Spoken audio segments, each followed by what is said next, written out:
Augustus नाम के सम्राट थे।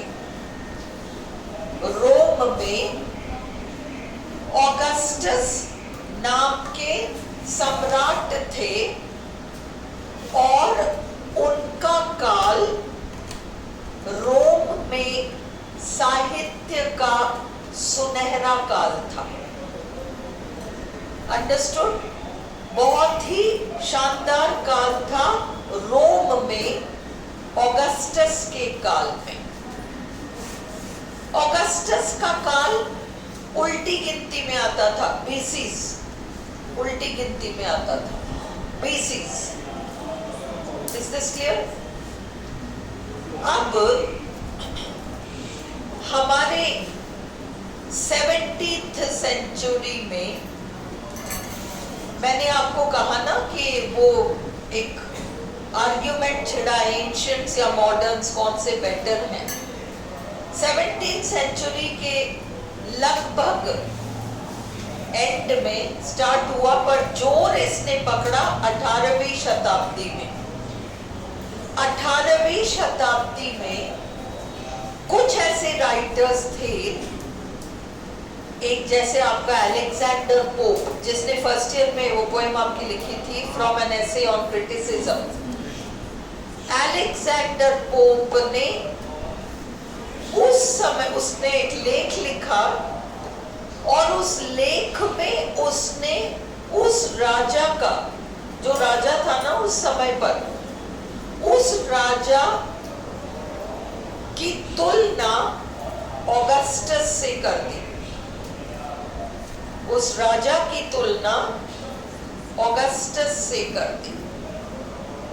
वो जो ये राजा था, जॉर्ज वाला लाइन था ये पूरा, पागलों का राजा था, मतलब सारे राजा पागल थे, पागलों का वंश था।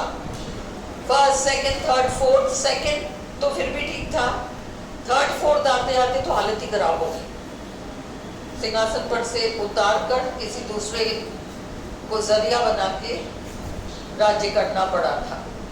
तो इस अलेक्जेंडर पोप ने उसकी इतनी जम के तारीफ कर दी कि आप तो उस ऑगस्टस की तरह हो और आपके दरबार के कवि ऑगस्टस के दरबार के कवियों की तरह है। किसकी तारीफ करी उसने? एक्चुअली खुद की। हम हैं आपके दरबार के कवि, तो हम ऑगस्टस के दरबार के कवियों की तरह है, तो नेचुरली राजा की तुलना ऑगस्टस से करनी पड़ेगी। उसने रचना लिख दी। वहां से ये ऑगस्टन टर्म आया है, वहां से ऑगस्टन टर्म आया है। और इंग्लिश का एक एडजेक्टिव है ऑगस्ट, एडजेक्टिव है वो ऑगस्ट। जैसे किसी सभा को संबोधित करते हुए कहते हैं दिस ऑगस्ट गैदरिंग, सम्माननीय श्रोतागण, सम्माननीय ऑगस्टन, ऑगस्ट गैदरिंग विशेषण बन गया। कहां से आया? क्लियर हो गया? रोमन सम्राट है ये।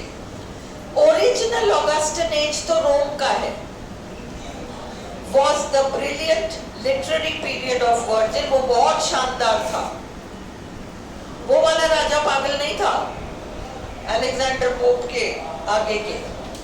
हॉरेस एंड ओविड, दो महान कवि under the Roman emperor Augustus. Virgil, Horace, Ovid, ये तीन महान कवि थे उस ऑगस्टन एज के जो रोम में था। उल्टी गिनती चलती थी 27 BC से AD 40। In the 18th century and later, 18वीं शताब्दी में और बाद में the term was frequently applied। ये शब्द अक्सर लागू होता था to the literary period in England। England के साहित्यिक काल के लिए from 1700 to 1745, 1700 से 1745 तक। The leading writers of the time, इस जमाने के जो प्रमुख लेखक थे such as Alexander Pope, Jonathan Swift. Swift कौन था? जिसको कि वो बीच बचाव करना पड़ा था सर विलियम टेम्पल का। और जॉनथन स्विफ्ट की सबसे प्रसिद्ध रचना है, आप सबने कहानी सुन रखी है, गलिवर्स ट्रेवल्स। चेंज के आदमी, गलिवर नाम का इंसान एक जगह जाता है, टापू में जाता है जहाँ 6-6 इंच के आदमी है। पढ़ा है ना Gulliver's travels? Everyone has read the story of Gulliver. Gulliver नाम का एक आदमी है अपन की तरह, और वो कोई जहाज में जा रहा होता है, वो जहाज का कुछ कुछ हो जाता है और वो एक टापू पे पहुंच जाता है, और वहाँ 6-6 इंच की आदमी है, ये टापू पे पहुंच के सो जाता है। पढ़ा है ना? 6 इंचेस के आदमी है, वो सोचते हैं राक्षस आ गया कहीं से, और उसको धागे लेके, उन लोगों के लिए तो वो धागे मोटे मोटे रस्सी हैं, उसे बांध देते हैं इसको, और वो उठता है और हाथ हिलाते और सारे टूट जाते हैं, है ना? वो स्टोरी है गलिवर्स ट्रेवल्स। तो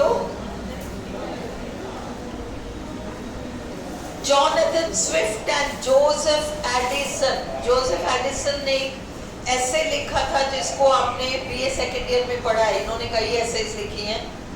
जोसेफ एडिसन का नाम किससे जुड़ा हुआ है? किस महत्वपूर्ण चीज के लिए जोसेफ एडिसन फेमस है? रिचर्ड स्टील और जोसेफ एडिसन ने मिलकर एक मैगजीन चलाई थी जिसका नाम था बीए पार्ट 2। दोनों राइटर्स के ऐसे आपने पढ़े हैं, एक आपने द स्पेक्टेटर क्लब पढ़ा है रिचर्ड स्टील, और एक आपने जोसेफ एडिसन का पीरियोडिकल एसेज पढ़ा है।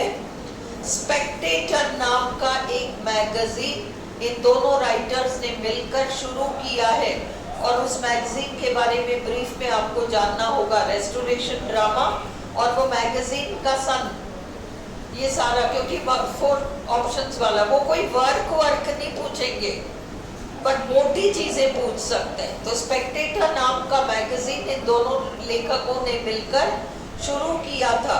ऐसे आपके कोर्स में है ना, ऐसे आपके कोर्स में है। फ्रांसिस बेकन ने जो ऐसे फर्स्ट ऐसे writer in England Francis Bacon है, और फ्रांसिस बेकन ने जो ऐसे लिखा था वो बहुत भारी भरकम ऐसेज है।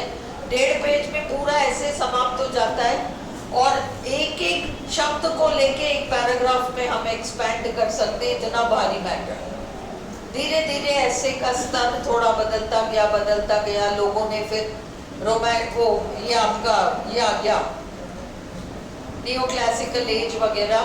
इसमें क्या हुआ, इन 2 राइटर्स ने मिलकर तय किया, जोसेफ एडिसन और रिचर्ड स्टील ने तय किया कि अपन एक मैगजीन स्टार्ट करते हैं स्पेक्टेटर। संडे के दिन चर्च बंद होते हैं, ईसाइयों को कहा जाता है कमाने खर्चने का काम नहीं करना संडे के दिन, दुकानें इसीलिए प्रतिष्ठान वगैरह बंद रहते हैं संडे को, है ना? तो संडेज को दुकानें बंद रहती हैं, तो कुछ तो करेंगे इंसान। तो अपन ऐसा करते हैं, मैगजीन निकाल देते हैं जिसमें निबंध छपेंगे, हल्के फुल्के निबंध, ओके, ऐसे निबंध, ऐसे टॉपिक्स पर, मतलब सर्दी की सुबह एक दिन कड़ाके की सर्दी, व्यक्ति का बिस्तर पर से उठने का मन ही नहीं कर रहा, उसका पूरा डिस्क्रिप्शन है कैसे। ये फ्रांसिस बेकन के ऐसे इससे बिल्कुल अलग हो गया, भारी भरकम कुछ था ही नहीं इसमें। इस तरह के विषयों पर निबंध ये पीरियोडिकल एसेज कहलाने लगे। पीरियोडिकल इसलिए क्योंकि पीरियोडिकल शब्द का मतलब है मासिकी, साप्ताहिकी, त्रैमासिक, द्विमासिक, वार्षिकी, दैनिक, सब पीरियोडिकल्स हैं। जो हफ्ते में एक बार छपता है साप्ताहिकी, वीकली। इंडिया में मैगजीन रहा है इलस्ट्रेटेड वीकली, हर कंट्री में ही रहा होगा अपना। द्विमासिकी, हफ्ते में 15 दिन में एक बार छपता है। तो पीरियोडिकल, वो स्पेक्टेटर छपता था पीरियोडिकली, और उसमें हल्के फुल्के निबंध छपते थे। मच्छर के ऊपर निबंध, मक्खी के ऊपर निबंध, लो किसी भी विषय के ऊपर निबंध, पीरियोडिकल एसेज। अब समझ में आया? अब तुम्हें केवल एक चीज याद रखनी है, रटना नहीं है कुछ भी। I'll give you the year। Spectator नाम, क्योंकि ये तुम्हारे ऐसे में रहा है बीए पार्ट 2 में, स्पेक्टेटर नाम का मैगजीन इन दोनों राइटर्स ने मिलकर स्टार्ट किया, Richard Steele and Joseph Addison. Alright, तो Jonathan Swift and Joseph Addison imitated, इन्होंने नकल करी द लिटरेरी फॉर्म, साहित्यिक शैलियां, subjects and style of the Roman ऑगस्टन्स।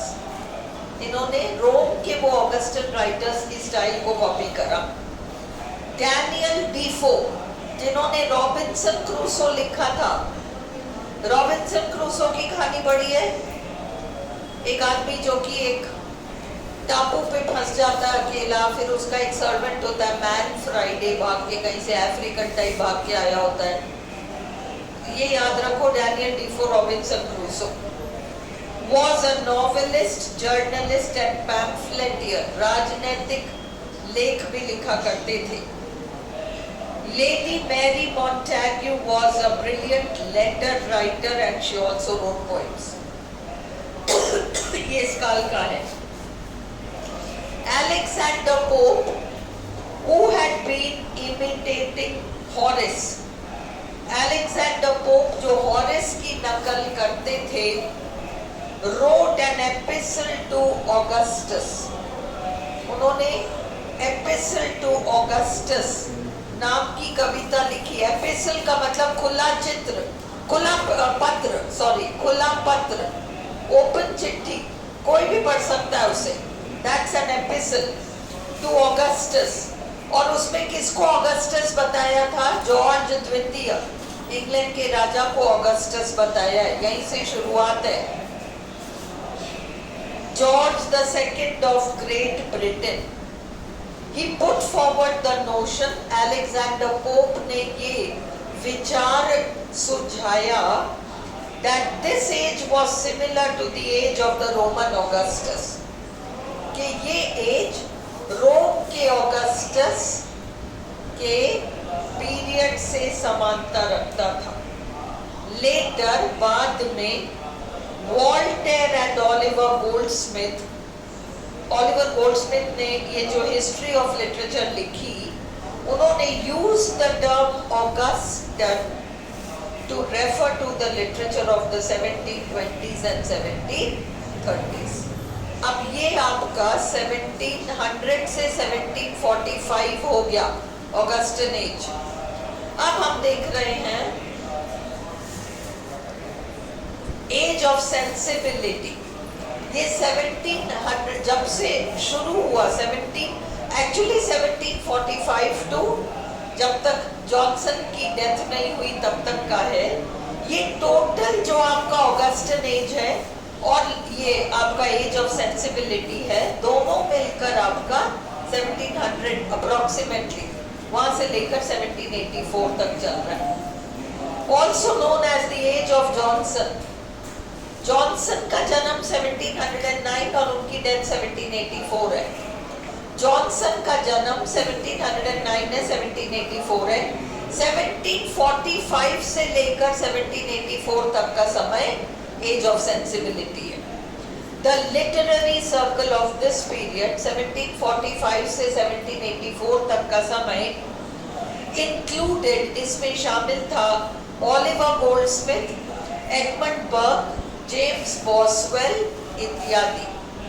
This was also the period of the great novelist Samuel Richardson। मैंने आपको बताया था सैमुअल रिचर्डसन ने क्या लिखा,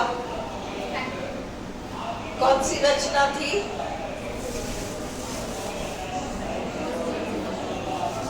कौन सी रचना थी और उसकी खासियत क्या थी?